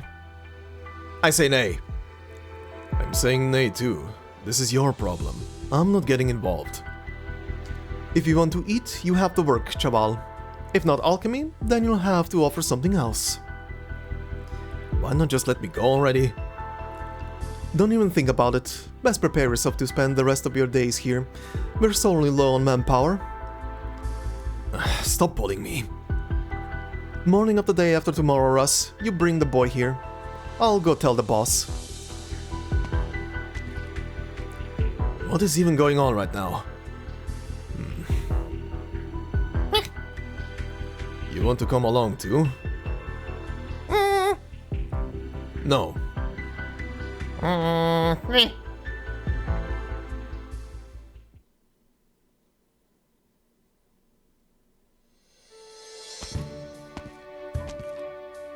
Put the luggage down here, Leaf. Wait up, Weedy! I don't understand. Why did you bring so much stuff with you? I haven't seen Thorns in a while, right? As his best friend, it's only natural I have a few things to give him. You could have let Leaf carry them. Why bother when this is barely any... Mierda, the box broke open. Help tidy this stuff up, Leaf. What a big bag. Cleanser, lotion... that's heavy. Why so many skincare products? How else am I supposed to protect myself from this scorching sun? I'm not having a repeat of the tragedy from my last holiday. Holiday? Aren't we here to find Thorns after he went missing? He's a big boy now. He can handle getting a little lost. Let's see, what's in this bag here? Oh, right, clothes. Do you really need an entire suitcase full of outfits for this mission? As a representative of Rhode Island, it's very important that I maintain a certain image. Wait, so which of these were you giving to Thorns? That package there, the one you're stepping on. Sunscreen, waterproof, cooling, whitening. Does he really need any of this? What kind of friend would I be if I let him burn to a crisp? Well, you know him better, so if you say so. Hey, careful with those! Watch what you're throwing! Someone's coming. We shouldn't block the street.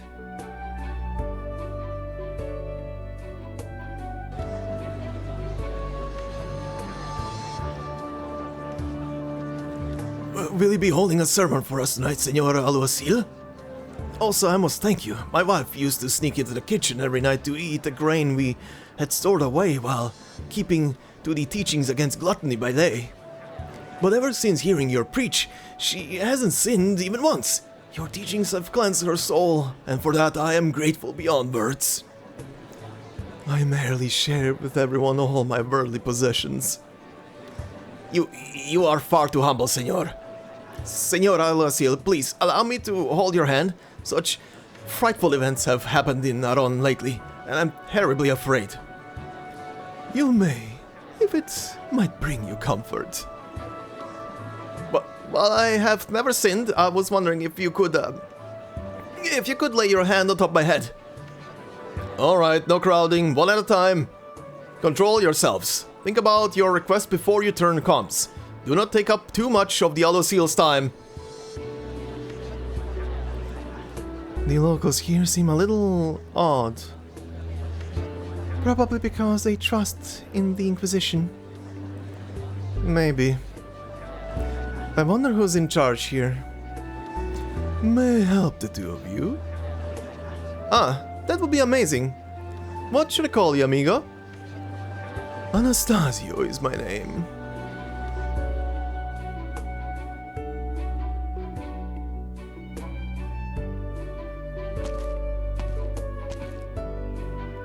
This dude's really popular.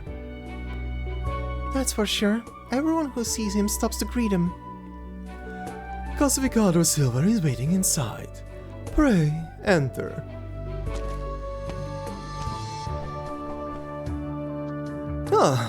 The burden of those cursed with charm. I know it all too well, amigo. Pardon? Is this man your... Oh, we're just colleagues. Honestly, I barely know him.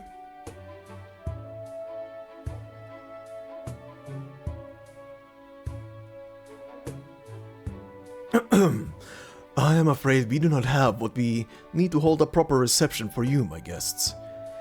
The town granary was recently burned down by bandits, so I'm afraid we're all going a bit hungry before the next caravan arrives. Don't worry about it. We brought our own food. I am truly sorry for this. I believe we have yet to formally introduce ourselves. This is Field Operator Elysium, and I am Engineering Operator VD, both from Rhode Island Pharmaceuticals. You're an engineer, then? Yes, I am. Are you familiar with the mechanics behind wind-powered light land ships? Well, my specialty is bioengineering, so I can't say I'm too familiar with mechanical engineering. However, based on my limited knowledge, I'd say it would be difficult to realize. It's different from seaborne ships. If the materials aren't robust enough, the ship will fall apart the moment it tries to move. Elysium, meanwhile, impatiently blows at his red streak of red hair. What if we use steel for the keel? I'm afraid that would make them too heavy. That's precisely why it's difficult to make wind-powered ones. Then, would you say making such a land ship is near impossible? No, I'm sure someone could come up with a design. Once you manage to work out the kinks, the actual construction shouldn't be too difficult. Well, if we're talking about today's Iberia trapped in its own web, it wouldn't be much more difficult than making a traditional land ship.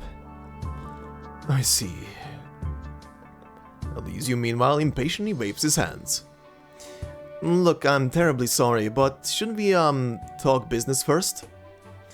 For example, the whereabouts of my friend. Dios mio, forgive me. I got carried away. Could you describe him for me?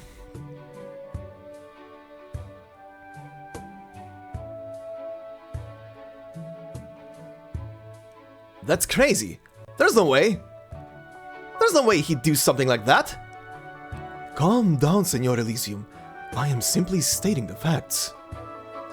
What you're saying is that a Rhode Island operator colluded with bandits from the Salt Flat, both in stealing the corpses of the townspeople and arranging a rescue from his execution. He never mentioned Rhode Island during the interrogation, but the crimes are real.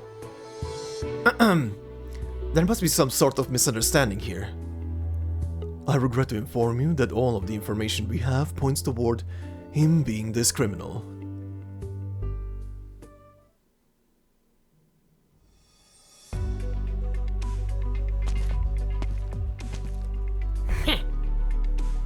Then wriggles about. I said stop following me already. Show Nene a little more respect, Chaval. I'm treating it the way I would treat any of you. Which clearly isn't respectful enough. Nene's far more useful than you are. I thought it was your emergency rations. It's practically the boss's heart and soul. Who dare harm a scale on its head? Besides, it's got far sharper senses than any of us out in the flat. How else are we supposed to find anything under all that salt? What are you looking for? Huh, what else? Relics of the Golden Age. Sometimes high-tech curios, sometimes luxury items, or whatever else. Good money either way. But doesn't the Inquisition crack down on these sort of excavations for Golden Age antiques? They may not like it, but the caravans sneaking into Iberia sure do. We trade these trinkets for water and supplies. It beats bagging, that's for sure. So it's smuggling. Don't give me that look. You think it's easy living out here? But you, Chaval. Every last one of the materials we got for your alchemy, down to the smallest fin bone, was bought by the blood, sweat and tears of our crew. So think it over. If you know you can't do it, then don't waste our booty. What are you suggesting? Do a little hoo-ha during your alchemy. Show the boss you failed and give her a reason to back down from this madness. Can't you just, I don't know, let me go? Also, why not tell her that yourself? Don't want her to think we're against the plan. We respect her. Fear her. Fear? Well, I suppose she is an amazing fighter. There are better reasons to be afraid of her.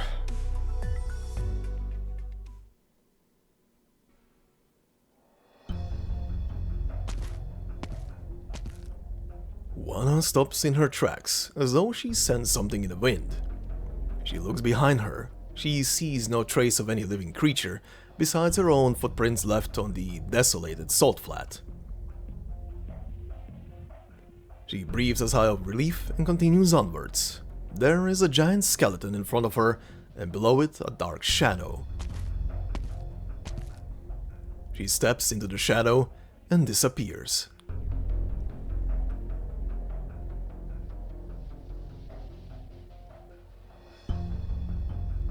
There was a mutiny back in the day, but only a few old bastards still remember it.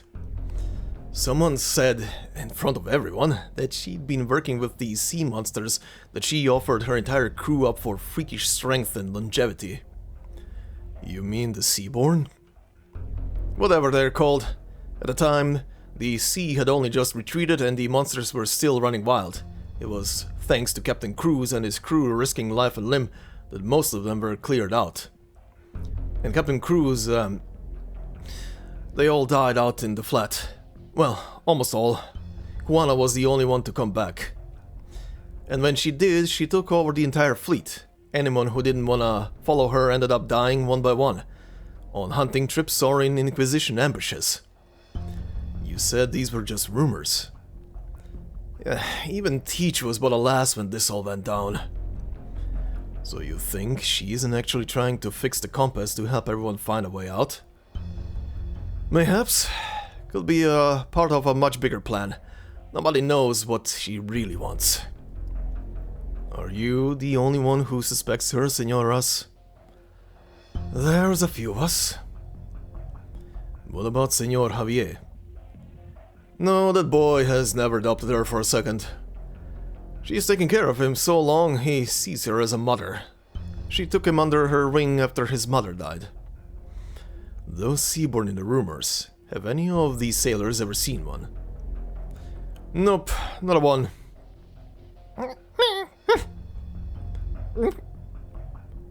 What's its problem?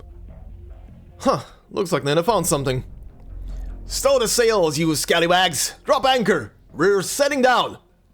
You heard him! Get digging! Remember to bring your shovel and your sword, Cheval. Don't even think about running. I'll have someone keep an eye on you.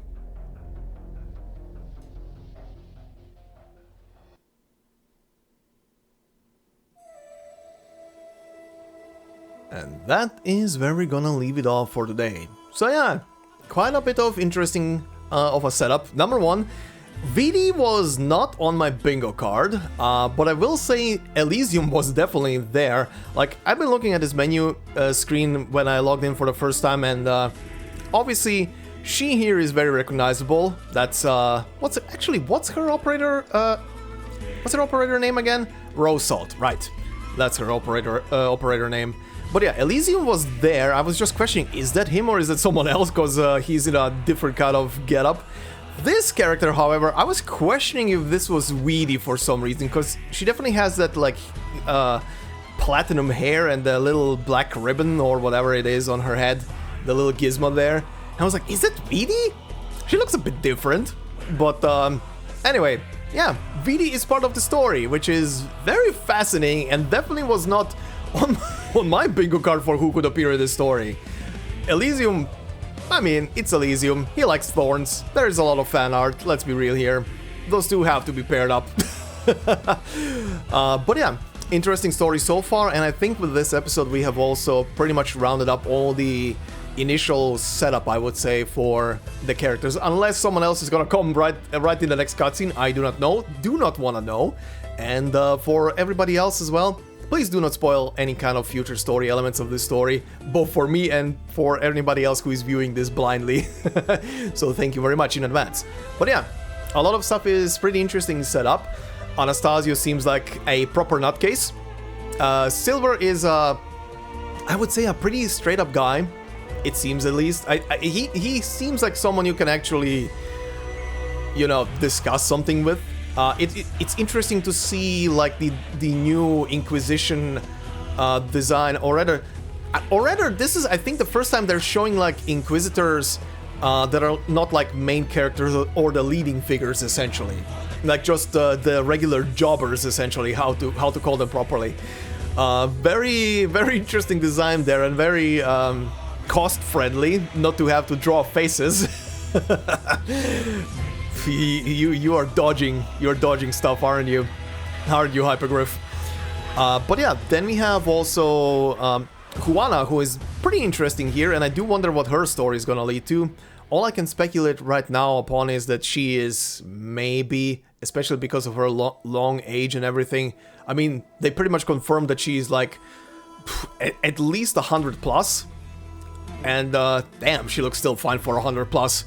But yeah, they're pretty much suggesting that she could be a Seaborn of sorts, probably infected with cells or something like that. But we'll see how the story progresses. The implication is definitely out there. And yeah, I'm looking forward to see how this story is going to develop. I definitely want to see more about Thorns, the parts with him that keep flashing back, and Aulus are very, very interesting. And I want to know more. I wonder if he is going to even appear in this story. But we'll see that next time. And if not next time, we'll see that after next time. Or however many episodes there are going to be in this series.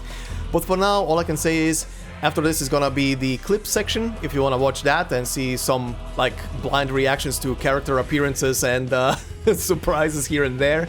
That is gonna be after this, but for now, thank you very much for watching, hope you enjoyed.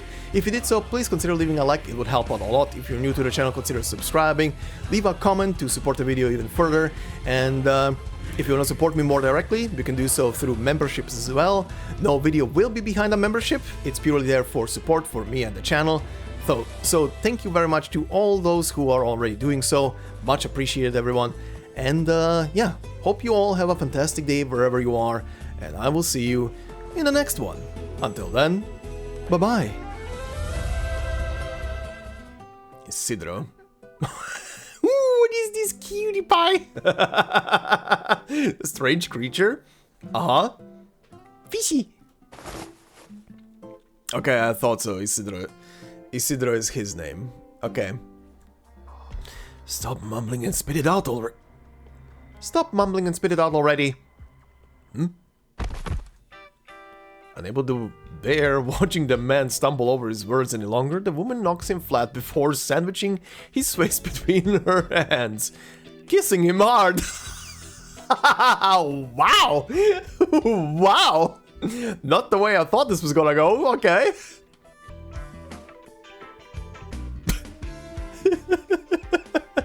Even he can't believe it. A giant helm wheel rolls past his face before coming to a halt, stopping just short of crushing his feet. Damn, son. Who is this one now? He's upside down. He's upside down. Nice. That's punishment.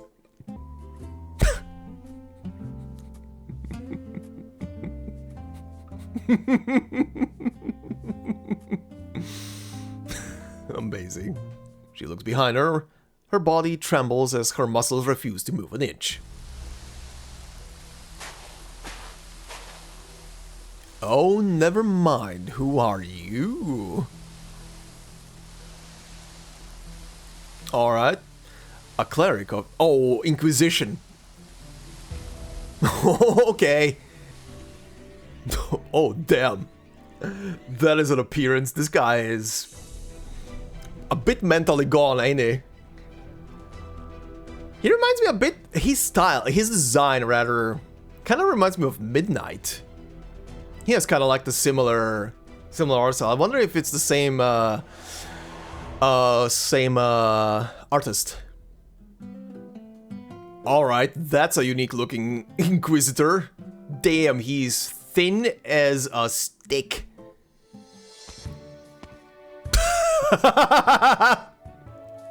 So it was her. I was looking at the menu picture. And I was like, is that Vidi down there? on the ship? What the hell? Why are you here? Yeah, of course. Of course he's here. Of course. Of course. Hi, Elysium. How's it going, buddy?